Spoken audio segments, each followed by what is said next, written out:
आज की हमारी जो वीडियो है वो होगी एस ब्लॉक एलिमेंट्स के बारे में। ठीक है, एस ब्लॉक एलिमेंट्स जो होते हैं वो टू ग्रुप्स में डिवाइडेड हैं, फर्स्ट एंड सेकंड। ठीक है, तो आज हम फर्स्ट ग्रुप के बारे में आपको बताएंगे। और फर्स्ट ग्रुप को आप या तो ग्रुप 1 या फिर आई ए करके जानते हैं। इनको हम अल्कली मेटल्स भी कहते हैं। ठीक है, क्या कहते हैं हम इनको? अल्कली मेटल्स भी कहते हैं। इनमें क्या होता है, इनमें कितने एलिमेंट्स पहले आते हैं वो आपको बता दें। इनमें अल्कली मेटल्स जो हैं, ग्रुप फर्स्ट में जो अल्कली मेटल्स हैं वो 6 हैं। ऐसे तो हमारे जो ग्रुप फर्स्ट उसमें 7 एलिमेंट्स होते हैं, हाइड्रोजन से लेके फ्रेंशियम तक। बट जिन्हें हम अल्कली मेटल्स कहते हैं वो सिर्फ कौन कौन से हैं? लिथियम से लेके फ्रेंशियम तक। ठीक है, तो अब आपको पता चला कि ग्रुप 1 में, ग्रुप फर्स्ट में कितने एलिमेंट्स हैं? 7। और उनमें से अल्कली मेटल्स कितने हैं? 6 हैं। और कौन सा अल्कली मेटल नहीं है? वो है हाइड्रोजन। ठीक है, इनको हम अल्कली मेटल्स क्यों कहते हैं उसके बारे में आगे जानते हैं। सबसे पहले आप लिखिए, except hydrogen members of this group are called alkali metals. Except hydrogen members of this group are called alkali metals. इनको अल्कली मेटल्स क्यों कहते हैं? क्योंकि ये जो है जब वाटर के साथ रिएक्ट करते हैं तो अल्कलाइन सॉल्यूशंस बनाते हैं, बहुत ही स्ट्रॉन्ग अल्कलाइन सॉल्यूशंस बनाते हैं। तो इसीलिए हम इनको क्या कहते हैं? अल्कली मेटल्स कहते हैं। ठीक है, इनमें देख लीजिए ऐसे आपका ग्रुप आता है, hydrogen, lithium, sodium, potassium, rubidium, caesium and francium. ठीक है, ये आपके एलिमेंट्स आते हैं ग्रुप फर्स्ट में, जिनमें आप देखिए यहाँ पर मैंने जो आपका हाइड्रोजन है ये बिल्कुल अलग दिखाया हुआ है, बिकॉज इसको हम क्या कहते हैं? अल्कली मेटल्स में इन्वॉल्व नहीं करते हैं। ठीक है, ग्रुप तो सेम है बट इन्वॉल्व नहीं करते हैं। उसके अलावा आपके पास लिथियम है, सोडियम है, पोटाशियम, रुबिडियम, सीजियम और फ्रेंशियम है। इनमें से थोड़ा जो लिथियम का कलर है वो मैंने थोड़ा सा चेंज दिखाया है तो ब्लूविश ही है, थोड़ा सा ब्लूविश ग्रीनिश है। बट ये थोड़ा सा डिफरेंट है क्योंकि इसका जो बिहेवियर होता है थोड़ा सा डिफरेंट होता है अपने बाकी मेंबर्स के कंपैरिजन में। सेम ग्रुप के बाकी जो मेंबर्स हैं वो थोड़े से लिथियम के कंपैरिजन में डिफरेंट बिहेवियर शो करते हैं, और ये लिथियम उनसे डिफरेंट बिहेवियर शो करता है। क्यों करता है उसका भी रीज़न हम जानेंगे। आप सिर्फ इतना देखिए कि थोड़ा सा अलग बिहेवियर शो करता है ये। ठीक है, इनकी कॉन्फ़िगरेशन जो होती है, कॉन्फ़िगरेशन इनकी क्या होती है? NS1 करके इनकी कॉन्फ़िगरेशन। यहाँ पे नोबल गैस आएगी, यहाँ पे noble gas and then NS1 करके आपकी कॉन्फ़िगरेशन होगी। ठीक है, N जो है वो वेरी करेगा आपके पास 1 से लेके 7 तक। ठीक है, पीरियड का जो नंबर होता है वो डिनोट करेगा। 1 हो सकता है अगर हम ग्रुप की बात करेंगे, जैसे ग्रुप फर्स्ट में हाइड्रोजन की बात करेंगे तो 1s1 आएगा। ठीक है, फिर लिथियम की बात करेंगे तो क्या आएगा? 3s1 आएगा। तो वैसे करके आपके पास आ सकता है। सॉरी, 3s1 नहीं, 2s1 आएगा इसके लिए। अच्छा ठीक है, उसके बाद देखिए अब क्या करना है, इसकी कॉन्फ़िगरेशन आपको पता चल गई। देन आपको पता अच्छा, मैंने आपको बताया कि अल्कली मेटल्स को हम क्यों कहते हैं, वो रीज़न मैंने बता दिया। जो आपका टर्म है, टर्म अल्कली, अल्कली जो है ये निकला derived from Arabic word, Arabic word अल्क्यूलाई।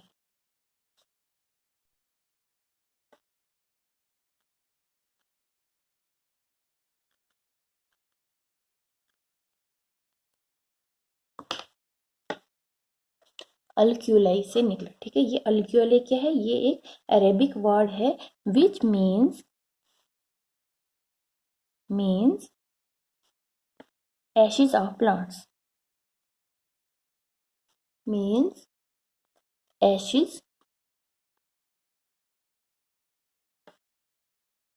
of plants। ठीक है, तो कहाँ से निकला? अरेबिक वर्ड निकला अल्क्यूलाई, जिसका मतलब होता है एशेज ऑफ प्लांट्स। तो हमने इसको इसलिए क्यों कहा, मतलब अल्क्यूलाई एशेज ऑफ प्लांट्स, क्या मतलब है इसका? आपके जो सोडियम और लिथियम जो है, सोडियम लिथियम जो है ये कहाँ से निकाले थे? सोडियम, लिथियम, पोटाशियम, ये जो आपके अल्कली मेटल्स हैं, ये प्लांट्स की एशिस से आइसोलेट किए गए थे सबसे पहले, ठीक है। तो इसीलिए उसको नाम दिया गया अल्क्यूलाई, जिसका मतलब है कि प्लांट्स की एश से निकली हुई कोई भी चीज, ठीक है। ये जो होते हैं ये बहुत ही ज्यादा रिएक्टिव होते हैं। कौन से होते हैं? Very reactive, very reactive, very reactive. ये इजीली वाटर और ऑक्सीजन के साथ क्या करते हैं? रिएक्ट करते हैं। Reacts easily with water and air, ठीक है। इस रिएक्टिव नेचर की वजह से इनको हम नॉर्मली मतलब कंजर्व करके नहीं रखते हैं, ठीक है। इनको हम कवर करके रखते हैं किसी भी ऑर्गेनिक ऑयल में, ठीक है। जैसे कि कैरोसिन ऑयल में आप सबको पता ही होगा हम सोडियम को रखते हैं, वैसे ही पूरे ग्रुप के एलिमेंट्स को हम किस में रखते हैं? एक्सेप्ट हाइड्रोजन अंडर ऑयल्स, ठीक है। ये बिकॉज ऑफ दिस रिएक्शन। ये जैसे ही आपके एयर के साथ रिएक्ट करते हैं, वाटर के साथ रिएक्ट करते हैं, तो वैसे ये क्या करते हैं? एक्सप्लोजिव हो जाते हैं। और ये जो इसका एक्सप्लोजिव रेट जो होता है वो डाउन द ग्रुप बढ़ता जाता है, ठीक है। उसके बाद आप देखिए, ये जो होते हैं, ये जो इनका एक्सप्लोजिव नेचर होता है, इनकी डेंसिटी की वजह से होता है, वो आगे बढ़ते हैं, ठीक है। लिथियम शोज, लिख लीजिए, लिथियम शोज समवट,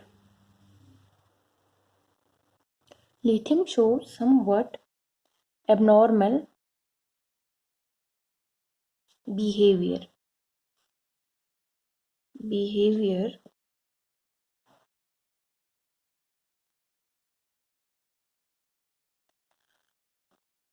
उसके बाद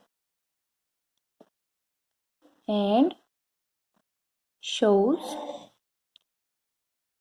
diagonal relation with magnesium, ठीक है। और ये क्या करता है?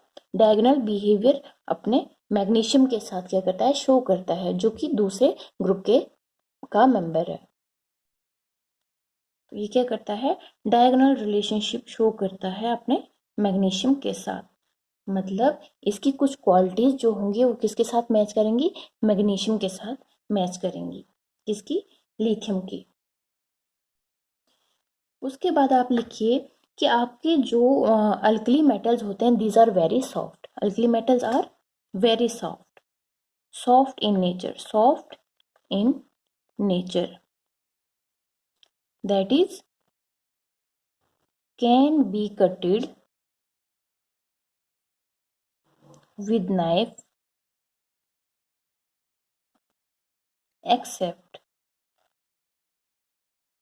लिथियम। शुरू हो गया इसका एबनॉर्मल बिहेवियर, ठीक है। लिथियम का जो एबनॉर्मल बिहेवियर है वो शुरू हो गया है। उसके बाद क्या होता है? रेडियई जो होता है इनके, रेडियई, एटॉमिक रेडियई हो या आयोनिक रेडियई हो, increases, increases down the group. Why? Because of the addition of a new shell in each period. Dynasty.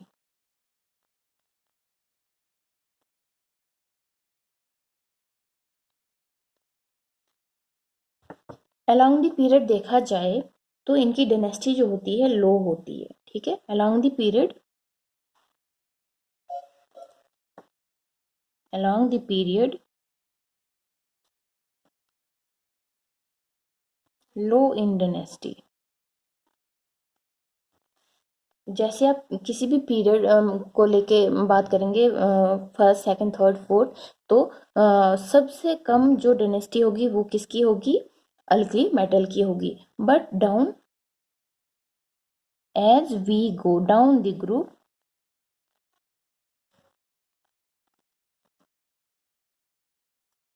Down the group,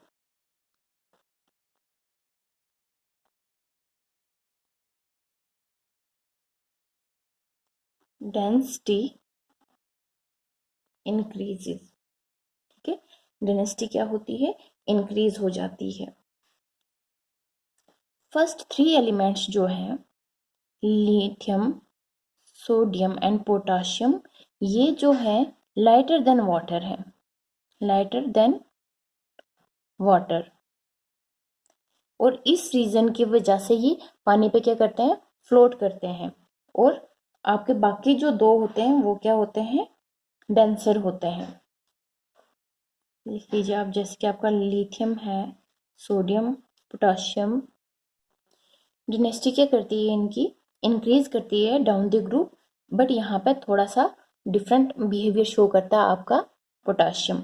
ठीक है, जैसे आपकी सॉरी क्या बोला मैंने, डिक्रीज बोला इंक्रीज बोला, जो भी है इंक्रीज करती है डाउन दी ग्रुप। तो 0.54 0.97, तो अभी यहाँ पे 9 से ऊपर होनी चाहिए थी, बट ये लो हो जाती है यहाँ पर, एंड देन उसके बाद फिर से इंक्रीज करती है। ग्राम पर ml में है इसकी डेंसिटी। ठीक है, तो यहाँ पे क्या होता है, ये हैवियर देन वाटर होते हैं, इसलिए ये वाटर में क्या करते हैं, इमर्स कर जाते हैं, डूब जाते हैं। इसीलिए अभी मैंने ऊपर आपको कहा कि आपके जो अल्कली मेटल्स हैं ये रिएक्टिव हैं टुवर्ड्स एयर एंड वाटर। जैसे ही हम इनको वाटर में डालते हैं तो ये क्या करते हैं, रिएक्ट कर देते हैं। ठीक है, तो ये 3 जो हैं ये लाइटर हैं, इसकी डेंसिटी लाइटर है, तो फ्लोट करते हैं, इसलिए थोड़ा थोड़ा ही वहाँ पर रिएक्शन शो हो जाता है। उतना ज़्यादा एक्सप्लोजन आप सुन नहीं पाओगे, बट जैसे जैसे डाउन द ग्रुप जाओगे तो उनकी डेंसिटी बढ़ती जाएगी और ये पूरा पानी में डूब जाएंगे। तो इसलिए यहाँ पे बहुत ज़्यादा एक्सप्लोजन हो जाता है। ठीक है, melting point and boiling point.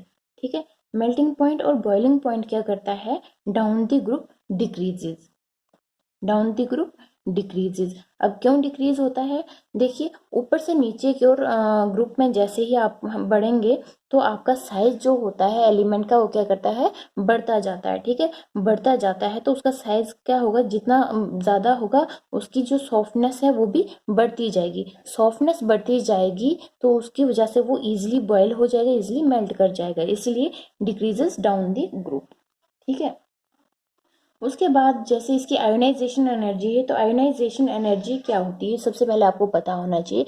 Ionisation energy, जैसे ही आपका जो मेटल होता है वो इलेक्ट्रॉन लूज करता है, क्योंकि इसमें एक इलेक्ट्रॉन है, तो ये नोबल गैस कन्फिग्रेशन अपने अंदर एक्वायर करने की कोशिश करेगा, तो इसलिए ये क्या करेगा, अपना जो लूजली बाउंडेड इलेक्ट्रॉन है उसको लूज कर देगा। ठीक है, उस टाइम पे इलेक्ट्रॉन को लूज करने के लिए ये एनर्जी लेता है, उस एनर्जी को हम क्या कहते हैं, ionisation energy.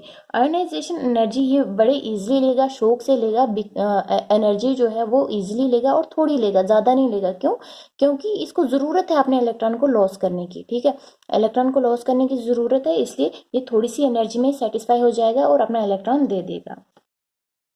Ionisation energy, ionisation energy क्या करती है, decreases down the group.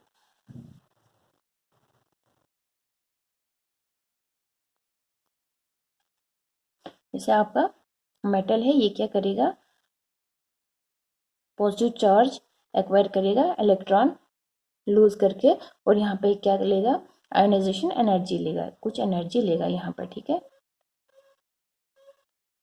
Energy लेगा, इस एनर्जी को हम कहते हैं आयोनाइजेशन एनर्जी। जैसे जैसे हम डाउन द ग्रुप जाएंगे तो साइज बढ़ता जाएगा। ठीक है, बहुत लूज हो जाएगा आपका इलेक्ट्रॉन, क्योंकि वो न्यूक्लियस से ज़्यादा दूर हो जाता है। ठीक है, तो वो अपने आप भी थोड़ी सा भी हीट उसको दोगे तो वो इजीली निकल जाएगा इलेक्ट्रॉन, तो इसलिए नीचे नीचे जाते जाते क्या होगा, आयोनाइजेशन एनर्जी कम हो जाएगी। ठीक है, तो less is the ionisation along the period. ठीक है, जब पीरियड की बात करेंगे तो आगे की ओर आपकी ionisation along the period increase होती है, इसलिए इन पीरियड आपके जो अल्कली मेटल्स होंगे सबसे कम आयोनाइजेशन एनर्जी इन्हीं की होगी, down the group it increases. ठीक है, तो इसकी वजह से इसके साथ साथ क्या हम कह सकते हैं, इलेक्ट्रोपॉजिटिविटी इंक्रीजेज, इलेक्ट्रोपॉजिटिविटी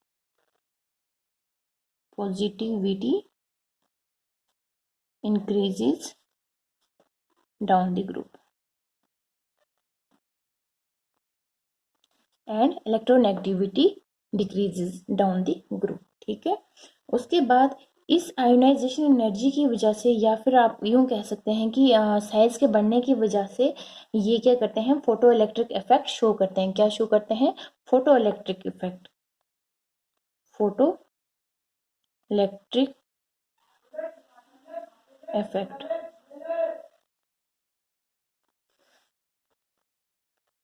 शो करते हैं, ठीक है। इसमें सबसे ज्यादा कौन सा फोटो इलेक्ट्रिक इफेक्ट शो करेंगे? आपका जो पोटाशियम है और सीजियम है, तो इनको हम क्या करते हैं, फोटो इलेक्ट्रिक सेल्स में भी यूज किया जाता है। इसीलिए इनके इस नेचर से फोटो इलेक्ट्रिक इफेक्ट मतलब थोड़ी सी भी आप इसको लाइट दोगे तो इनके इलेक्ट्रॉन एक्साइट होकर रिलीज हो जाएंगे। ऑक्सीडेशन नंबर जो होता है +1 होता है, and these are colorless and diamagnetic in nature, colorless and diamagnetic in nature। Oxidation state +1 है, ये कलरलेस होते हैं एंड डायमैग्नेटिक होते हैं। जैसा हम इनको बर्न करते हैं तो हमें फ्लेम जो होती है वो कलर्ड मिलती है, ठीक है, कलर्ड फ्लेम मिलती है हमें, कलर्ड फ्लेम।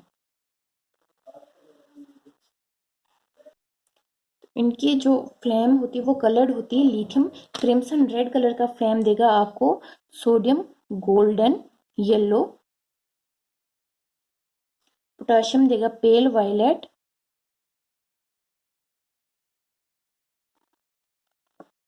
रूबिडियम देगा आपका रेड वायलेट, एंड सीजियम देगा आपका वायलेट, ठीक है। अब आपके दिमाग में अभी तक एक क्वेश्चन आना चाहिए था कि अल्कली मेटल्स में अगर फ्रेंचियम भी इन्वॉल्व है तो मैं यहाँ पे फ्रेंचियम की बात क्यों नहीं कर रही हूँ, ठीक है। तो फ्रेंचियम आपका जो है वो रेडियो एक्टिव है और उसका जो हाफ लाइफ है वो बहुत कम है, इसलिए वो नेचर में बहुत कम और माइन्यूट क्वांटिटीज में पाया जाता है, इसलिए उसके बारे में हम यहाँ पे नहीं भी पढ़ें तो कोई बड़ी बात नहीं है, ठीक है। बाकी ये ट्रेंड्स आप देख लीजिए।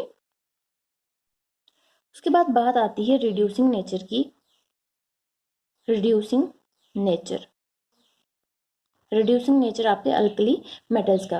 Reducing nature increases down the group, increases down the group. क्यों इंक्रीज होता है? देखिए, जो आपके एलिमेंट्स जिनकी आयोनाइजेशन एनर्जी कम होती है वो स्ट्रॉन्ग रिड्यूसिंग एजेंट का काम करता है। और आप जानते हैं कि आपकी जो आयोनाइजेशन एनर्जी है डाउन द ग्रुप क्या कर रही है, डिक्रीज कर रही है, इसीलिए आपका रिड्यूसिंग नेचर क्या करेगा, इंक्रीज करेगा, ठीक है। लिखिए वहां पे साथ में, elements having low ionisation energy are strong reducing agent, ठीक है। उसके बाद इनकी केमिकल प्रॉपर्टीज देखेंगे। केमिकल प्रॉपर्टीज में ये क्या करते हैं, केमिकल प्रॉपर्टीज, तो ये बहुत रिएक्टिव होते हैं, तो ये वाटर के ये हाइड्राइड्स बनाएंगे, ऐसे बहुत से चीज़ें, ये बहुत से कंपाउंड्स बनाते हैं, जैसे कि हाइड्राइड्स हैं, ऑक्साइड्स हैं, हैलाइड्स हैं, कार्बोनेट्स, बाइकार्बोनेट्स, सल्फेट्स, सल्फाइड्स, फॉस्फाइड्स वगैरह ऐसे कंपाउंड्स बनाते हैं, ठीक है। पहली केमिकल प्रॉपर्टी देखेंगे, रिएक्टिविटी टुवर्ड्स वाटर। वाटर के साथ ये क्या करेंगे, ये वाटर के साथ डिकम्पोज कर देते हैं और इवोल्यूशन ऑफ हाइड्रोजन गैस करते हैं। क्या करेंगे? विद वाटर, आप लिख लीजिए वहां पे, फिर यहाँ पे मैं रिएक्शन बताऊंगी। Alkali metals decompose water with evolution of hydrogen gas. Alkali metals decompose with water with the evolution of hydrogen gas. तो हमें क्या मिलेगा, हमें मिलेगा इसमें हाइड्रोक्साइड्स मिलेगा, हमको क्या मिलेगा, hydroxide. Decompose with water giving MOH यानी हाइड्रोक्साइड्स एंड H2 गैस। ये एरो का मतलब है गैस का इवोल्यूशन, एरो का मतलब क्या है, गैस का इवोल्यूशन, ठीक है। तो जैसे आपके पास मेटल होगा, आप उसको वाटर के साथ करोगे रिएक्ट, आपके पास आएगा MOH प्लस H2, ठीक है। For example Li plus H2 O gives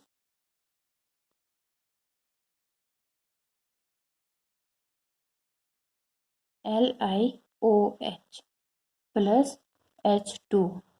ठीक है, ये एग्जांपल्स हैं। जैसे Na plus H2O gives NaOH plus H2 gas.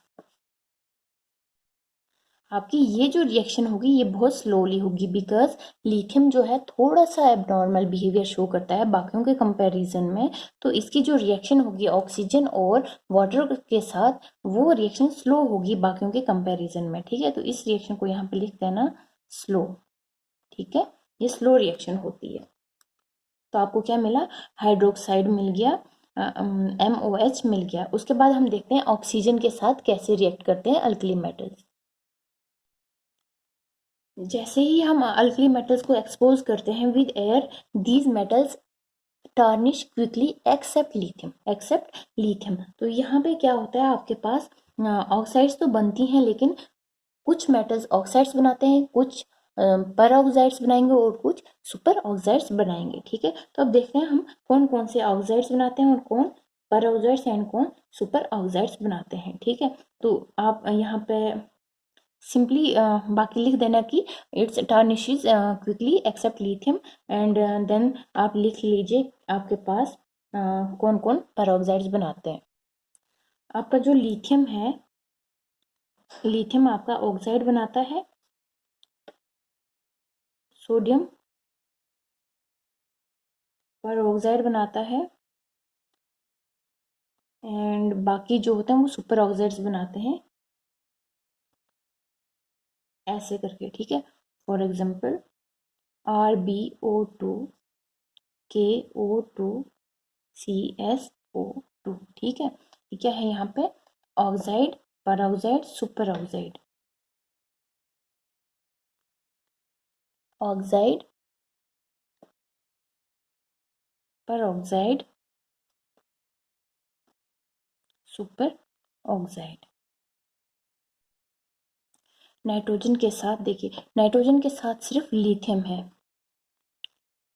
Alkali metals में only lithium reacts with nitrogen to give lithium nitride. ठीक है, ये बहुत ही स्पेशल केस है। ठीक है, Li3N। ठीक है, उसके बाद ये क्या करते हैं, सल्फर एंड फास्फोरस के साथ भी करते हैं reactivity towards sulphur and phosphorus. तो ये क्या देंगे, M2S एंड M3P देंगे आपके साथ। ठीक है, यहाँ पे लिखिए, alkali metals directly combine with sulphur and phosphorus when heated with them. ठीक है, monosulphides can not be obtained by passing H2S gas. ठीक है, यहाँ पे लिख देना आपको, जहाँ पे हाइड्रोक्साइड्स आए हैं, हाइड्रोक्साइड्स की स्ट्रेंथ यहाँ पे लिखना, स्ट्रेंथ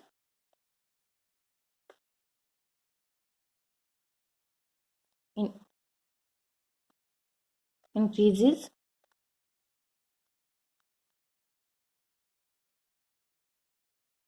डाउन द ग्रुप। ठीक है, increases down the group, strength जो होगी MOH की, वो क्या करेगी, डाउन द ग्रुप इंक्रीज कर दी जाएगी।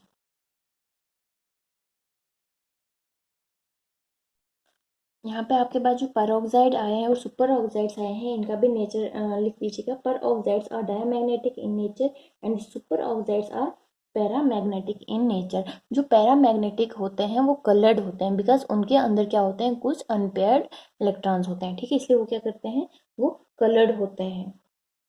अच्छा, कितनी रिएक्शंस हो गई हमारी, 4 रिएक्शंस हो गई। देखिए, alkali metals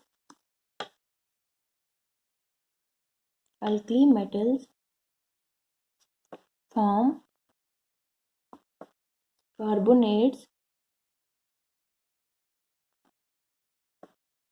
of type M2CO3, ठीक है, M2CO3 टाइप के कार्बोनेट्स बनाते हैं।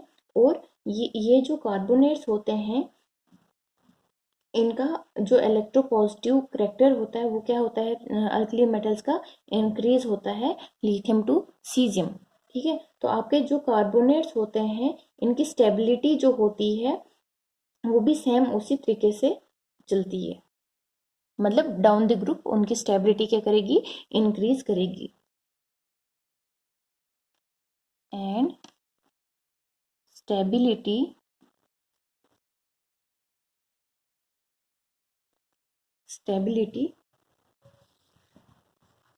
Increase down the group.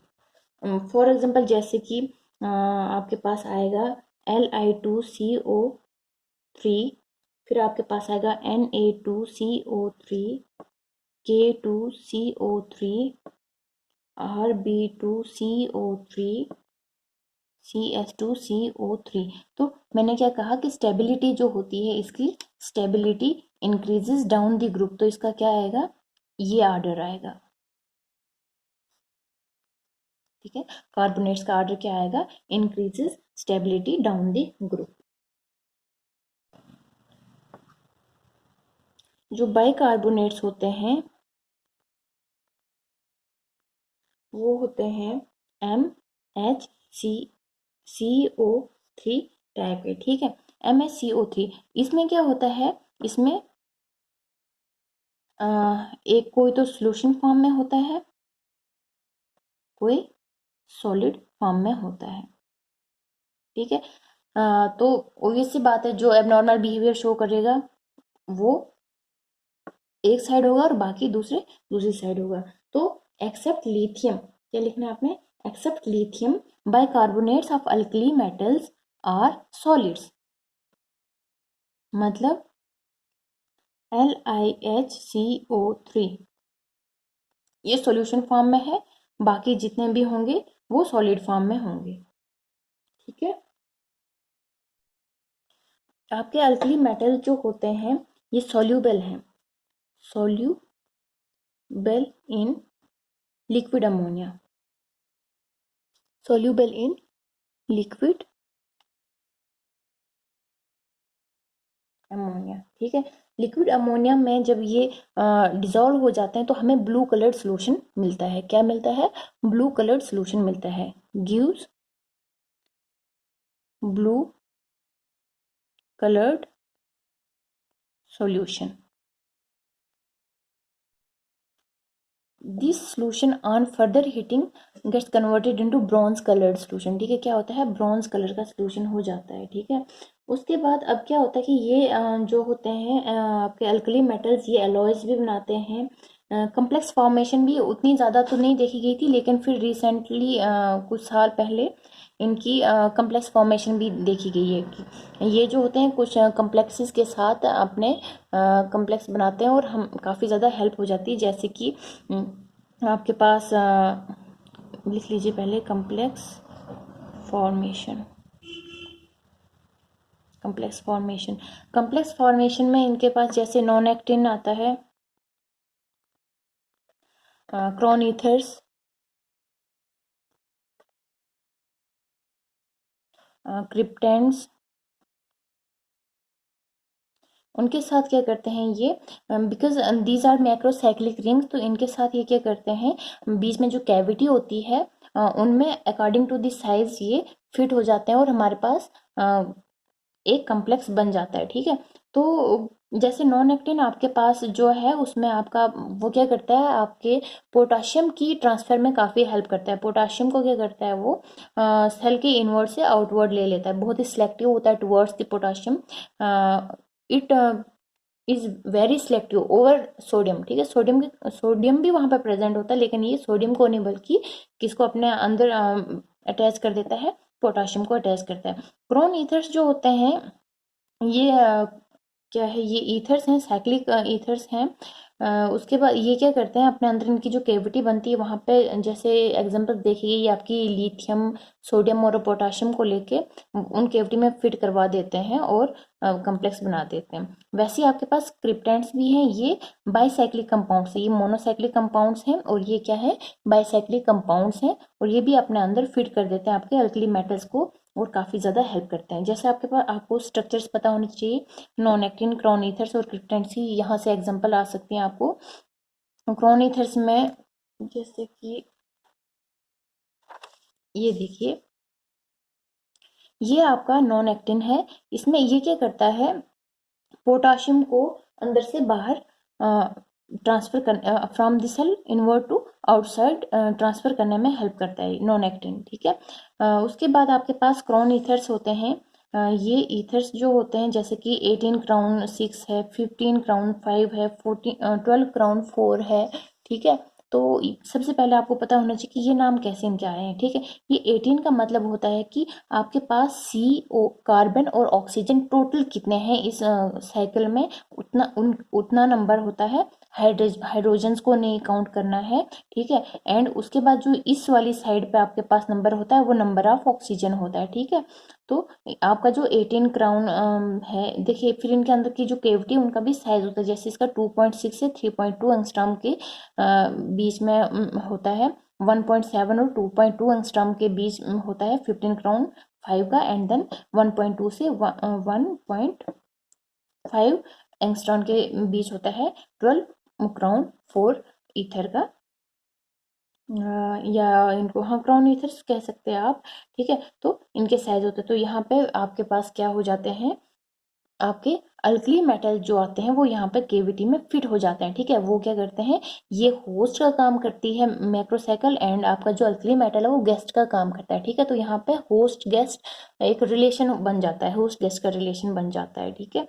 तो आपको पता होना चाहिए कि 18 क्राउन 6 में कौन सा फिट होगा अकॉर्डिंग टू द रेडियस। जैसे ही आपको रेडियस का पता होगा तो आप अंदाजे से भी बता सकते हैं कि नीचे की ओर जैसे हम जाते हैं तो वहाँ पे हमारा साइज बढ़ता है, तो जो सबसे छोटा होगा वो इसमें फिट होगा, फिर मीडियम साइज का इसमें फिट होगा, एंड बड़ी साइज का इसमें फिट होगा। तो यहाँ पे आपका जो ये वाला 12 क्राउन 4 है, इसमें आपके पास लिथियम आ जाता है। कौन सा आता है, लिथियम जो होता है जब आयन के फॉर्म में आएगा वो यहाँ पे आगे फिट हो जाएगा, ठीक है। और 15 क्राउन में आपका सोडियम आके फिट हो जाता है, ठीक है। क्या आएगा यहाँ पे आपका Na पॉजिटिव फिट हो जाएगा, ठीक है। एंड यहाँ पे आपका K पॉजिटिव फिट हो जाता है, ठीक है। और ये क्या करता है, ये आपके पोटाशियम को क्या करता है, पोटाशियम को ट्रांसफर करता है फ्रॉम इनसाइड टू आउटसाइड। तो ये कुछ एग्जांपल्स हैं जो आपको याद रखनी है। तो आपके जो बाकी जो आपके क्रिप्टेंट्स होते हैं, ये जो क्रिप्टेंट्स होते हैं ये बाईसाइक्लिक होते हैं। फॉर एग्जांपल ये होगा,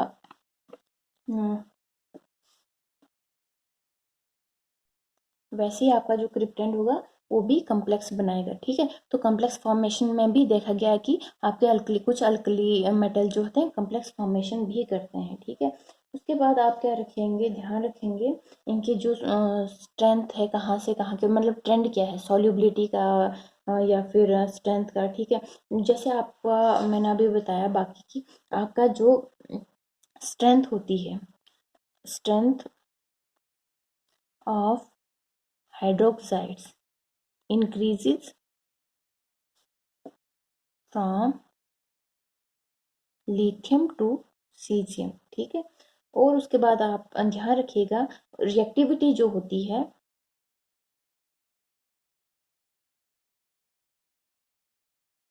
टुवर्ड्स हेलोजन। सबसे पहले आपको पता होना चाहिए कि ये हेलोजन के साथ कैसे रिएक्ट करते हैं। अल्कली मेटल जो होते हैं ये डायरेक्टली रिएक्ट करते हैं आपके हेलोजन्स के साथ, और आपके पास क्या बनाते हैं, आपके पास जैसे आपके पास मेटल होगा वो आपके किसी भी हेलोजन के साथ मिलेगा और यहाँ पे MX बनाएगा। क्या बनाएगा, MX बनाएगा, ठीक है। तो इसको हम क्या कहेंगे, हैलाइड कहेंगे। क्या कहेंगे हम इसको, हैलाइड कहेंगे, ठीक है।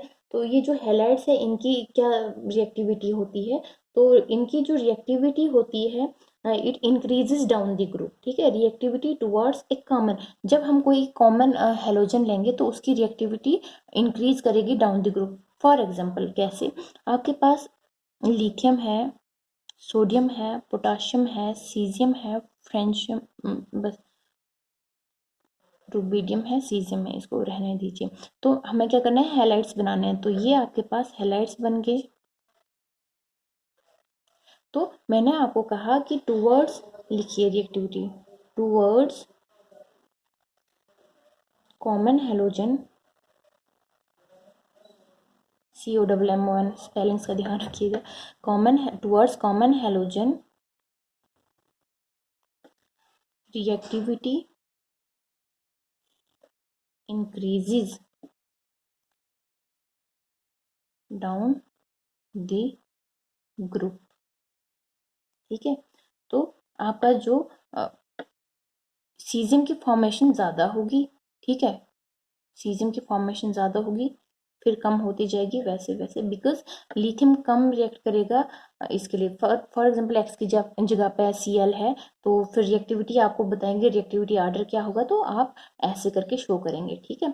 बट जब आपके पास अल्कली मेटल कॉमन हो और आपके पास जो हेलोजेंस हैं वो डिफर करते हों, तो उस टाइम पे क्या होता है, डाउन द ग्रुप वो डिक्रीज होगी, ठीक है। क्या होगी, डिक्रीज होगी। Reactivity of halogen towards alkali metal, reactivity of reactivity of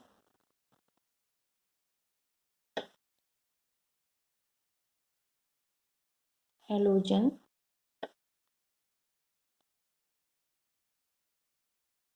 towards alkali metal, तो वो क्या करेगी, डाउन द ग्रुप डिक्रीजेस,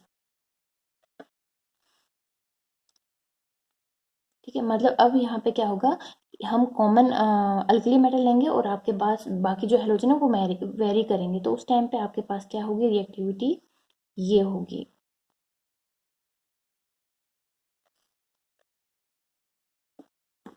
ठीक है। उसके बाद अभी मैंने आपको बताया कि आपके पास हैलाइड्स जो होते हैं MX फॉर्म में बनते हैं, लेकिन कुछ अल्कली मेटल्स हैं जो आपके पास पॉलीहेलाइड्स भी बनाते हैं। सर्टेन अल्कली मेटल्स फॉर्म पॉलीहेलाइड्स, पॉलीहेलाइड्स, और वो कौन कौन से हैं, आपका पोटाशियम, रुबिडियम एंड सीजियम, ठीक है। उसके बाद आप लिखिए stability of carbonates, stability of carbonates, stability of carbonates increases down the group, ठीक है। तो अभी तक मैंने आपको क्या बताया, अभी तक सिर्फ मैंने आपको बताया कि ये किस किस कंपाउंड के साथ कैसे रिएक्ट करते हैं, इनकी फिजिकल क्वालिटीज क्या है, ठीक है। उसके बाद अब हम क्या करेंगे, आपका जो लिथियम का बिहेवियर है वो एबनॉर्मल क्यों है बाकियों के कंपैरिजन में, उसके पीछे क्या रीजन है, एंड देन वो जो डिफरेंस है क्वालिटी उनकी प्रॉपर्टीज में वो क्या क्या है वो भी बताती हूँ, ठीक है। Abnormal behaviour of lithium, reason,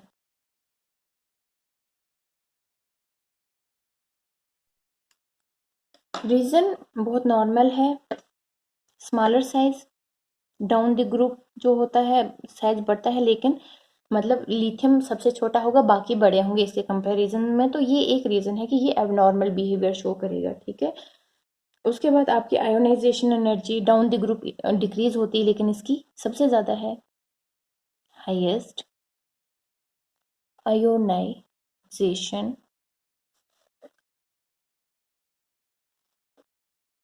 energy, highest ionisation energy. उसके बाद non non availability of d orbitals, बाकी सब के पास डी ऑर्बिटल्स होते हैं, ठीक है। And strong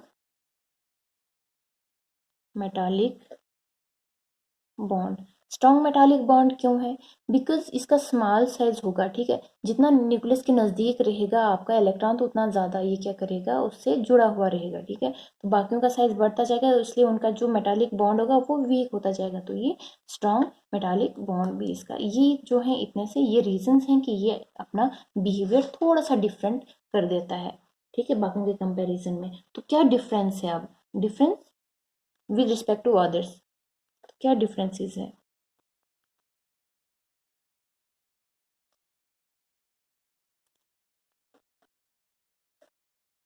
Differences with other members. First, ये हार्ड होता है, बाकी सॉफ्ट होते हैं, लाइटर होता है,